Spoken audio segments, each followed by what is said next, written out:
Learn English through Stories F25 PDF. Adapted and modified by Kulwant Singh Sandhu. Contents: 1. Such perfection. 2. Grammar page. 1. Such perfection. A sense of great relief filled Soma as he realized that his 5 years of labor were coming to an end. He had turned out scores of images in his lifetime, but he had never done any work to equal this. He often said to himself that long after the deluge had swept the earth, this Nataraja would still be standing on his pedestal. No other human being had seen the image yet. Soma shut himself in and bolted all the doors and windows and plied his chisel by the still flame of a mud lamp, even when there was a bright sun outside. It made him perspire unbearably, but he did not mind it so long as it helped him to keep out prying eyes. He worked with a fierce concentration and never encouraged anyone to talk about it. After all, his labors had come to an end. He sat back, wiped the perspiration off his face, and surveyed his handiwork with great satisfaction. As he looked on, he was overwhelmed by the majesty of this image. He fell prostrate before it, praying, "I have taken 5 years to make you. May you reside in our temple and bless all human beings." The dim mud flame cast subtle shadows on the image and gave it an undertone of rippling life. The sculptor stood lost in this vision. A voice said, "My friend, never take this image out of this room, it is too perfect." Soma trembled with fear. He looked round. He saw a figure crouching in a dark corner of the room. It was a man. Soma dashed forward and clutched him by the throat. "Why did you come here?" The other writhed under the grip and replied, "Out of admiration for you. I have always loved your work. I have waited for 5 years."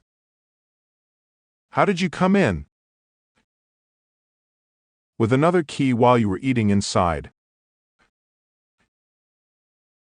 Soma gnashed his teeth.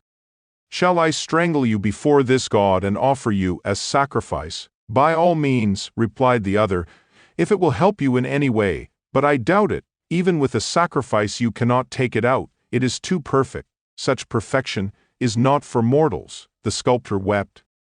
"Oh, do not say that. I worked in secrecy only for this perfection. It is for our people. It is a god coming into their midst. Don't deny them that." The other prostrated before the image and prayed aloud, "God, give us the strength to bear your presence." This man spoke to people, and a great secret was out. A kind of dread seized the people of the village. On an auspicious day, Soma went to the temple priest and asked, "At the coming full moon my Nataraja must be consecrated. Have you made a place for him in the temple?"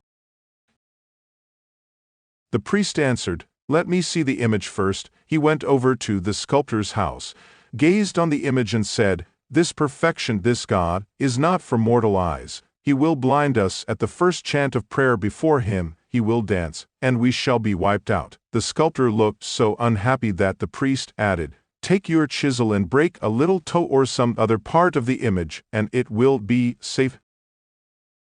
The sculptor replied that he would sooner crack the skull of his visitor. The leading citizens of the village came over and said, "Don't mistake us. We cannot give your image a place in our temple. Don't be angry with us. We have to think of the safety of all the people in the village, even now if you are prepared to break a small finger." "Get out, all of you," Soma shouted. "I don't care to bring this Nataraja to your temple. I will make a temple for him where he is. You will see that it becomes the greatest temple on earth." Next day, he pulled down a portion of the wall of the room and constructed a large doorway opening on the street. He called Rama, the tom-tom beater, and said, "I will give you a silver coin for your trouble. Go and proclaim in all nearby villages that this Nataraja will be consecrated at the full moon. If a large crowd turns up, I will present you with a lace shawl." At the full moon, men, women, and children poured in from the surrounding villages. There was hardly an inch of space vacant anywhere. The streets were crammed with people. Vendors of sweets and toys and flowers shouted their wares, moving about in the crowd. Pipers and drummers, groups of persons chanting hymns, children shouting in joy, men greeting each other, all this created a mighty din. Fragrance of flowers and incense hung over the place. Presiding over all this there was the brightest moon that ever shone on earth. The screen which had covered the image parted. A great flame of camphor was waved in front of the image, and bronze bells rang. A silence fell upon the crowd. Every eye was fixed upon the image. In the flame of the circling camphor, Nataraja's eyes lit up. His limbs moved, his anklets jingled.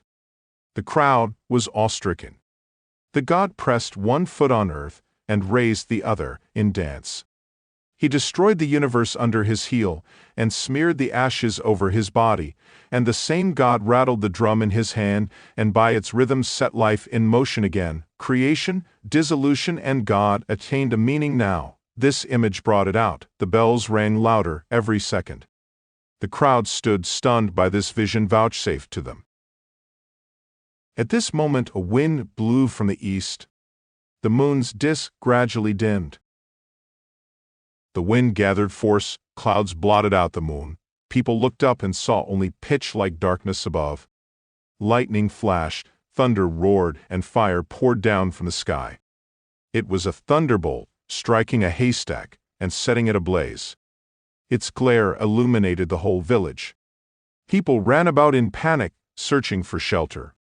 The population of 10 villages crammed in that village. Another thunderbolt hit a house. Women and children shrieked and wailed. The fires descended with a tremendous hiss as a mighty rain came down. It rained as it had never rained before. The 2 lakes, over which the village road ran, filled, swelled, and joined over the road. Water flowed along the streets. The wind screamed and shook the trees and the homes. "This is the end of the world," wailed the people through the storm. The whole of the next day it was still drizzling. Soma sat before the image, with his head bowed in thought. Trays and flowers and offerings lay scattered under the image, dampened by rain. Some of his friends came wading in water, stood before him and asked, "Are you satisfied?" They stood over him like executioners and repeated the question and added, "Do you want to know how many lives have been lost, how many homes washed out, and how many were crushed by the storm?" No, I don't want to know anything," Soma replied. "Go away, don't stand here and talk. God has shown us only a slight sign of his power. Don't tempt him again. Do something. Our lives are in your hands. Save us, the image is too perfect." After they were gone, he sat for hours in the same position, ruminating.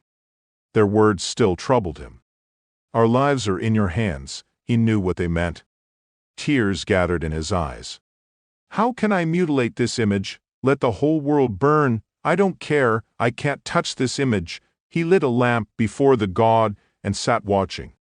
Far off the sky rumbled. It is starting again. Poor human beings, they will all perish this time. He looked at the toe of the image. Just one neat stroke with the chisel and all troubles will end. He watched the toe, his hands trembled. How can I? Outside, the wind began to howl. People were gathering in front of his house and were appealing to him for help. Soma prostrated before the god and went out. He stood looking at the road over which the 2 lakes had joined.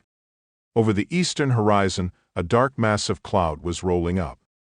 When that cloud comes over, it will wash out the world. Nataraja, I cannot mutilate your figure, but I can offer myself as a sacrifice if it will be any use. He shut his eyes and decided to jump into the lake.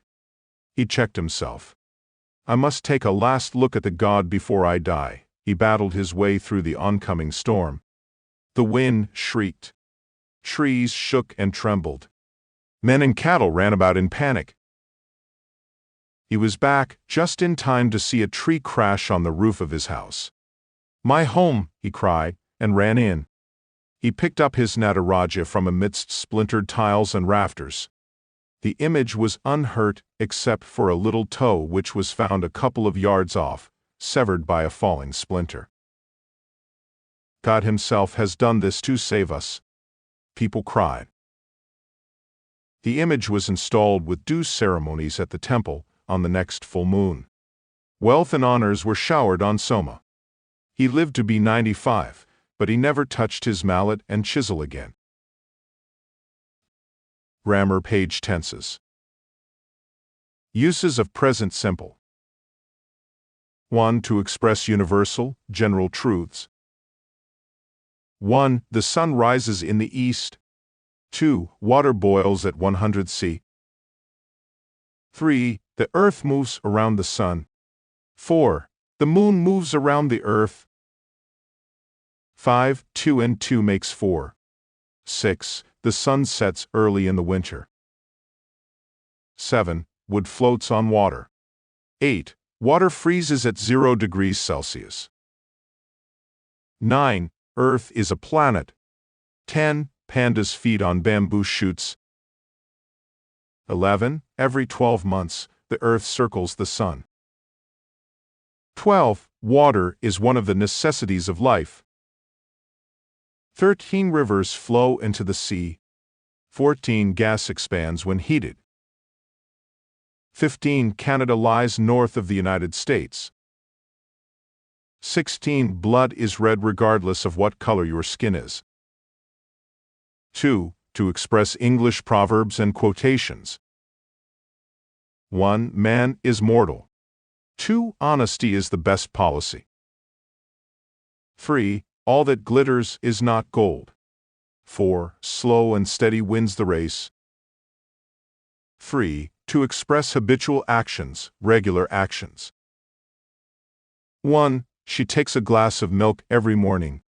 2. I always go to temple.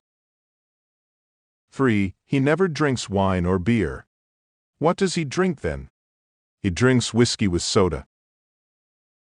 4. She always takes tea without sugar. 5. Munga always gets up early. 6. I usually work till 7. Banta has a shower every morning. 8. Santa take a shower every morning.